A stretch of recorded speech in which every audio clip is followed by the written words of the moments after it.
네, 이재명, 윤석열 후보에 대한 이야기를 좀 여쭤보도록 하겠습니다. 이재명, 윤석열 후보가 가진 장점들이 있을 텐데요.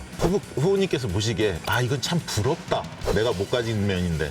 그렇게 생각되는 면이 혹시 있습니까? 전혀 없습니다. 전혀 없습니까? 야, 너무 바깥인 거 아닙니까? 자, 먼저 여론조사 전문가이자 정치 컨설턴트이신 박시영 대표께서 네. 정치 분야의 검증 토론 맡아주실 텐데요. 네. 현대 한국 정치, 말씀하신 것처럼 거대 양당 체제 아주 강고하죠. 특히 대통령 선거는 유권자들의 사표 방지 심리가 작동하도록 돼 있기 때문에 양당 중심으로 지지층이 결집하는 그런 세를 보여주기도 합니다. 자, 이런 조건에서 과연 정치 신인이신 김동연 후보가 양당 구조를 깰 수 있다고 의문이 당연히 들 수밖에 없는 그런 조건인데요. 박시영 대표께서는 이런 김동연 후보의 잠재력이나 가능성 어떻게 평가하시는 말씀 주시면서 저는 높게 평가합니다, 일단. 네. 먼저 좀 지지율 얘기를 드리기 전에 김동연 정치를 한마디로 설명한다면 뭐라고 말씀 주시고 싶습니까? 저는 기득권 공화국인 대한민국을 기회의 나라로 만드는 것이 저의 모토고 그것을 위해서 정치를 한다고 생각합니다. 그렇군요. 실제로 이제 대선이 얼마 안 남았지 않습니까?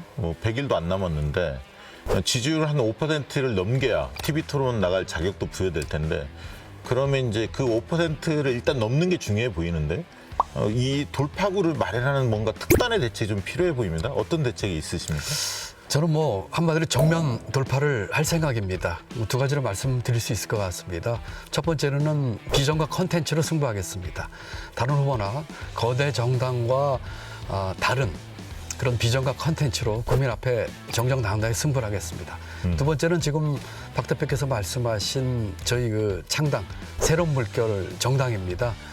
저희는 아주 순수하게 그야말로 자발적으로 오신 분들입니다. 이제 5개 지구당을 포함해서 일단 창당이 되고 그 후에 이제 전국 정당으로 지구당을 만들게 되면은 거기에서 올라오는 그런 에너지, 그 힘이 5%가 아니라 두 자릿수 금방 넘길 거라고 저는 자신하고 있습니다. 지난 대선에서도 안철수 후보께서 네. 집권하면 어느 당과 손을 잡을 거냐. 왜냐하면 소수 정당이었거든요, 국민의당이. 그 부분에 상당히 모호한 태도를 보였습니다. 그러다 보니까 이제 국민들한테 오히려 약간 불안한 느낌을 좀 줬단 말이죠. 만약에 집권을 하신다면 지금 소수 정당인데요. 어느 정당과 손을 잡을 생각이십니까? 저와 지금 제가 생각하고 있는 이 기득권 공화국을 기회의 나라로 만드는 데 동참하는 분들, 이렇게 하기 위해서는 자기 스스로의 기득권부터 내려놔야 됩니다. 그런 정당이 있다면 손을 잡겠습니다. 그러나 만약에 제가 집권을 하게 된다면은 이미 그 과정에서 엄청난 정치 대변혁과 정치 개편이 일어날 것입니다. 대한민국 이 정치판 저는 새롭게 만들어낸다고 생각을 하고 있습니다. 네. 이런 대선 과정을 통해서 새롭게 만들어졌으면 좋겠고, 그리고 저는 개헌을 주장했어요. 개헌 주장하면 다음 대통령 2년만 하고 새헌법으로 제7공화국 출범해야 한다고 생각합니다. 그럼 거기에 동참하는 분들과는 누구와도 같이 함께 일을 할 수 있다고 생각합니다. 네, 이재명, 윤석열 후보에 대한 이야기를 좀 여쭤보도록 하겠습니다. 이재명, 윤석열 후보가 가진 장점들이 있을 텐데요. 후보님께서 보시기에 이건 참 부럽다. 내가 못 가진 면인데. 그렇게 생각되는 면이 혹시 있습니까? 전혀 없습니다. 전혀 없습니까? 야, 너무 바깥인 거 아닙니까? 그러면 대선 후보로서 두 후보가 안고 있는 가장 큰 문제점은 뭐라고 보십니까? 이분들이 만약에 대통령이 된다고 한번 가정을 해보시죠.